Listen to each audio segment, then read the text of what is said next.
You've seen the intro. These are not toys, neither are they magic wands, swords, guns or anything else like that. They are serious tools that can hurt you and should be respected. And now that we've got that public safety information out of the way, hi everyone, I'm David, welcome back to the channel, and today I'm going to be taking you through soldering so that you can start adding some lighting effects to your models. And for our American viewers, yes, we do refer to it in this video as soldering, not soldering. We are after all wargamers and we do not play with toy sodgers. We good? Excellent. Now, why am I doing a soldering video? Well, back in the day when I was an apprentice, I was actually taught how to do this as part of my job, and I was doing it professionally for a number of years. Now, other creators have done soldering videos, and not to take anything away from them, I do get the feeling that it is possible that they have either been taught maybe a little bit incorrectly or perhaps are self-taught and are passing that along. So as I take you through the way that I was shown how to do it, do bear in mind that this was as part of a job and therefore there was health and safety involved. So we will go through the do's and the don'ts and the whys especially, and we'll try and make sure that you are as safe as possible and not hurting yourself while you're carrying out your hobby. Nobody wants that. Okay, let's go through a few of the things that we're going to be using. Obviously, we need some lengths of wire. And we need some LEDs. Got a box here, different sizes, different colours. Now, in terms of tools, obviously, snips, either for shortening the legs on your LEDs or for cutting your wire. Pair of needle nose pliers, because we are going to be bending wire into specific shapes. And this, it's a larger pair of pliers, and I've just got it held kind of shut, just using a hair tie there. That essentially gives you a third hand to hold on to things while you're working. Now let's get more onto the business end of things. This is a soldering set. I got it from Temu. It was really cheap. I did need to replace my original soldering iron because I lent it out and the tip on the end of it came back absolutely wrecked. So I decided to get a new one. Like I say, sets like this, you can pick them up really cheap. There are a few things to watch out for. First of all, make sure that you get one that has a stand. Alright, the last thing you want to be doing is laying down a red hot soldering iron on any kind of surface. So certainly get one with a stand. As for the rest of the set, it's a nice all-in-one. You've got a bit of solder there, you've got a desoldering tool, additional bits so you can swap it out depending on what kind of solder job you're using. You may want to use different bits for that. Pouches for additional wire. There is a wire stripping tool there. Chances are I'm not going to use that because I just use the end of snips to do that. Now let us talk about the solder, because this is obviously an integral part of what you're going to be doing. This has a resin flux core. You can get solid solders and you would get an additional sort of jar of flux and you dip the solder into it. It's an awful lot of faff. If you have a flux core to it, then it is all in one. What the flux does is, as it melts, it cleans and degreases the surfaces of the metal, and it helps in heat transfer and adhering everything together. It is, in my opinion, the way to go. So when you are buying solder, just make sure, if you want an easy life of it, get something that has a flux core to it. As for the soldering iron itself, the reason why I chose this one is because it does have a temperature control dial on it. You can get more expensive soldering stations where sort of like the stand and the power block are all in one and there's dials on the front to set the temperature.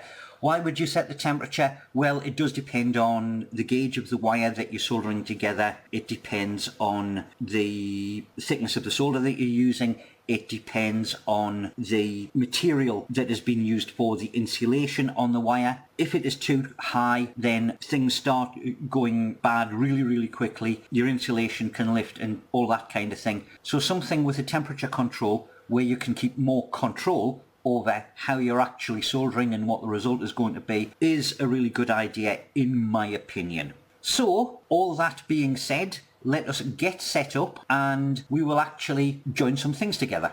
Just to point out an addition that I have made to this stand here. This is a sponge, you use it for cleaning the tip. Really important. Yes, you wet it, you don't use it dry, but make sure it is only damp. If you can squeeze any water out of it whatsoever, it is too wet. If it is too wet and you put a hot iron onto it, then the tip of the iron will cool down too quickly. You will degrade the tip of the iron and there's a chance that it is simply going to split. So really important, your sponge is not too wet. Now it's quite a shallow tray for the sponge, so what I've done is I've just put a dot of velcro there and a corresponding dot so that, you know, as I'm wiping it, it stays in place. Okay, so we've got our LED and we are going to attach some wires to it. Now I will use black for the cathode, the negative, and I'll get a length of that. And because it's a yellow one, just in case I want to start running these in a sort of bundle and I need to tell them apart, I'll actually use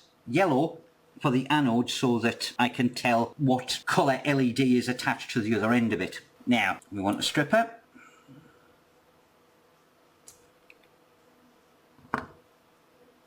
And twist. Yes, obviously you can use wire strippers for this, but like I say, with years of practice, I just use snips and a light grip just sort of takes the end off it. Now we're going to prepare these wires properly, and to do that we're going to do what is called tinning them. That basically means we're putting a light application of solder into the wire just so that all of those separate strands are now one piece. So pop that in my grips like that.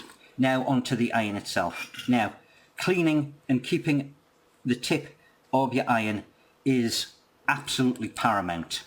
So, wipe it clean to start off with. Then you tin the bit. So you apply an amount of solder and you wipe it. Now what that has done is it has allowed the flux to clean and degrease the tip. And then you apply it like that, and that is tinned, and then wipe it clean again. Okay, it is always clean and wipe, clean and wipe. You do not carry solder on the end of this, because if your hand flicks for whatever reason, you have molten metal which can land on you and it's gonna hurt. And that is probably the key thing that I see other people doing wrong. They're carrying solder on the end of that. You do not ever do that. And once again, clean and tin the wire. Okay, I'm going to pop the soldering iron to one side for a second. And get our LED. Now, again, what I have seen other people showing you how to do on YouTube is to simply join the wire like that. Nah. What we are going to do, we are going to separate the legs slightly so we've got a little bit more to play with, and then using our needle nose pliers, we're going to make a small hook. I'm going to do that on both legs. Then, on our tinned wire, we're going to do exactly the same. Bend it over into a hook. That's part of the reason why we tinned it, so that now, instead of it all fracturing, it is essentially a solid piece of wire. Then, as you can see, they will actually hold on to each other. You've actually got a good mechanical joint there. And crimp it in place to close it. Then hold that in your jaws, clean the iron, tin the iron, wipe the excess off the iron. Apply it to the joint and solder.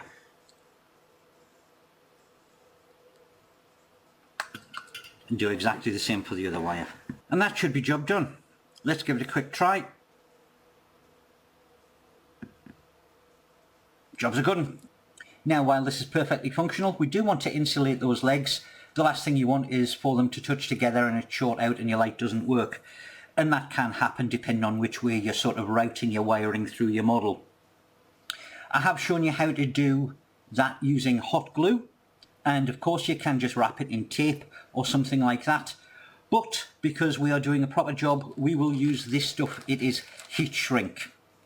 and I have a piece out ready, about that much, and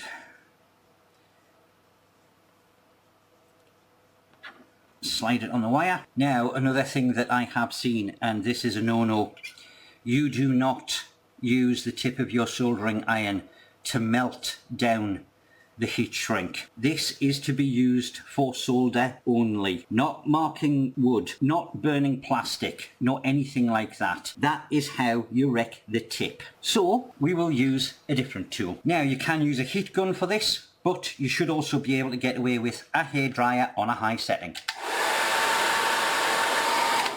It does just take a little while longer. So there you are, from start to finish, all working. You know how to solder stuff together. That's your tutorial. Let's see you get some light effects in your models. Well, that about wraps it up for another video from me. If there's something you want to see me cover in the future, whether it's a particular project or a genre, pop a note in the comment section down below, let me know what you're after. If you're new around here, please consider hitting the subscribe button. Like the video if you did, and if you really liked it, then there's another suggested one just there for you to have a look at. Either way, I'll see you guys in a little bit, or in a few seconds if you do watch that one. Toodle pip.